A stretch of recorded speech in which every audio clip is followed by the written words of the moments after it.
to y is to z is equal to 1 is to 2 is to 3 and x square plus y square plus z square is equal to 2 to 4. Then the value of x cube plus y cube plus z cube கேட்டிருக்காங்க. இப்போ பாருங்கள் எக்ஸும் ஒய்யும் இசட்டும் 1 is to 2 is to 3ன்ற ரேஷியோவில் இருக்குது. அப்போ எந்த ரேஷியோன்னு தெரியாது, ஆனால் இந்த ரேஷியோவில் இருக்குது. அப்போ அதை நான் சும்மா இங்கே எக்ஸ் ஒய்னு இருக்கனால ஒரு சம் டீன்னு எடுத்துக்கிறேன்.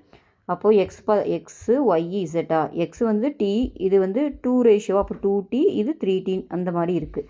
ஆனால் இதோட ஸ்கொயர் வேல்யூவே கொடுத்துருக்காங்க, ஸ்கொயர் பண்ணி ஆட் பண்ண வேல்யூ கொடுத்துருக்காங்க. அப்போ இது ஸ்கொயர் பண்ணால் என்ன வரும்?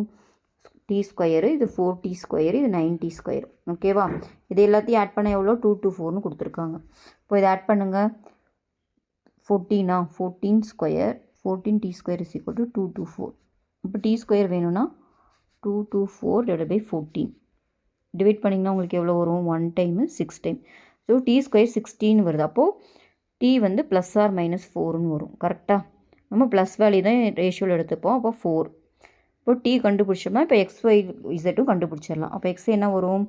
டீனா இது 4, இது 2tனா 8ன்னு வருமா? ஒய் வந்து 8, இசட் வந்து 3 × 4 12. இப்போ என்ன கேட்குறாங்கன்னு பார்த்தீங்கன்னா x cube plus y cube plus z cube தான் கேட்குறாங்க. அப்போ இது ஸ்கொயர் பண்ணி போடணும். 4 கியூபோட வேல்யூ நம்மளுக்கு தெரியும் 64. அப்போது 8 கியூபு 512. ஓகேவா? இது 12 கியூபோட வேல்யூ பார்த்தீங்கன்னா 1728. அப்போ இது எல்லாத்தையும் ஆட் பண்ணால் உங்களுக்கு எவ்வளோ வரும்னு பார்த்தீங்கன்னா 2304.